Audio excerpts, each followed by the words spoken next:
The Supporters Shield race heats up. Seattle seals their place in the Champions League, and more MLS action coming your way on Thursday. Next on The Daily.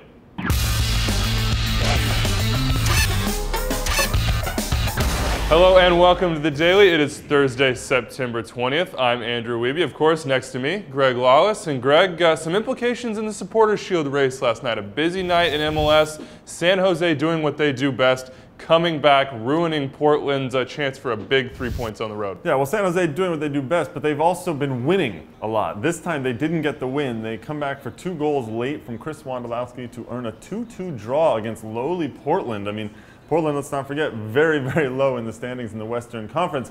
So in some ways, San Jose dropped 2 points in the supporters race, especially because Sporting Kansas City got a 2-0 victory at New York. So I think a lot of people thought maybe New York would get the 3 points in this one. But with those 2 results happening, now the Supporters Shield is just 3 points separating San Jose and Sporting KC. Of course, Chris Wondolowski getting 2 goals in that one in the second half for that draw. He now has 21 on the season, and Danny Mwanga with a brace himself. You mentioned it, Sporting Kansas City 2-0 winners at New York.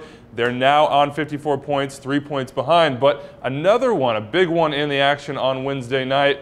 Of course, Columbus getting a late win themselves to pull back into the playoff field. Yeah, and a nice goal from Justin Meram. It's Federico Higuain who sets it up. A beautiful ball actually out from Tony Tchani that gets the ball to Higuain in the first place. And then Meram there to sort of clean up the mess once it comes into the middle.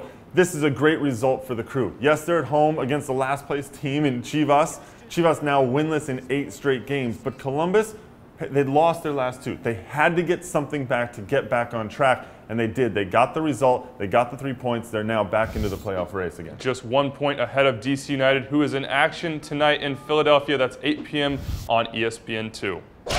And of course, while pole position was being decided in the playoff race, a couple teams in action in the CONCACAF Champions League. The most notable, of course, Seattle, a 3-2 win down in Honduras, knocking off Marthon. That group race is now over. Seattle on to the quarterfinals. Yeah, and a good result down there. It was hot, and you could see, I mean, the referee was drenched with sweat as well, but Seattle does a very good job to get a 3-2 victory down there. Sammy Ochoa, Eddie Johnson, and Brad Evans with the winner in the second half of a beautiful cross from Osvaldo Alonso, and Evans with the header on that one.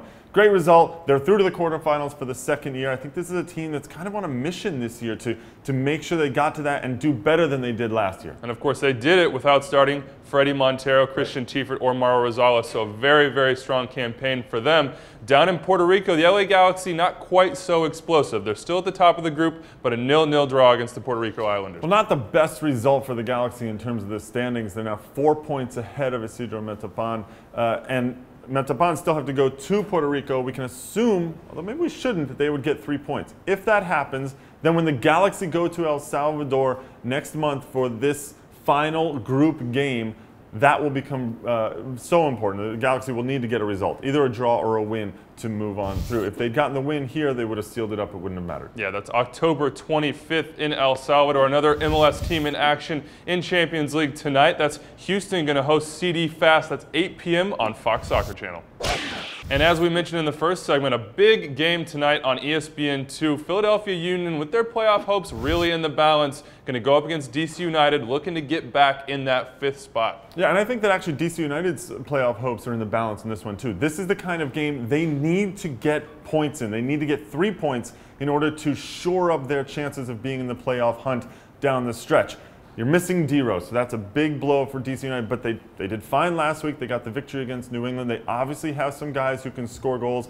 I think the big question mark for DC is what's going on with Branko Boskovic. A little bit of controversy earlier in the week about, is he fit? Is his mind really in the game? You know, Ben Olsen coming out and questioning him a little bit, and that's going to be huge. Because I think Boskovic actually is a very good player, and when he sits in the middle and does what he does best, they can be very dangerous on that pass up to Pontius or whoever else is making the runs on the flanks. Yeah, of course, DC with a win would go up on 2 on the Crew. Once again, you can catch that game on ESPN2 at 8 p.m. Also in Canada, TSN2 and RDS2. That's all we have for today, but make sure you check out the site. Plenty going on. Number 2 in the 24 under 24 series gonna be revealed today. That's definitely one to catch. And also another edition of Extra Time Radio. We'll have CJ Sapong, the first goal scorer for Sporting KC last night.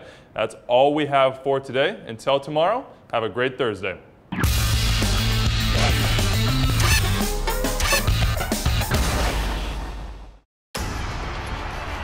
This is the defenders of the old guard versus the soldiers of the Union.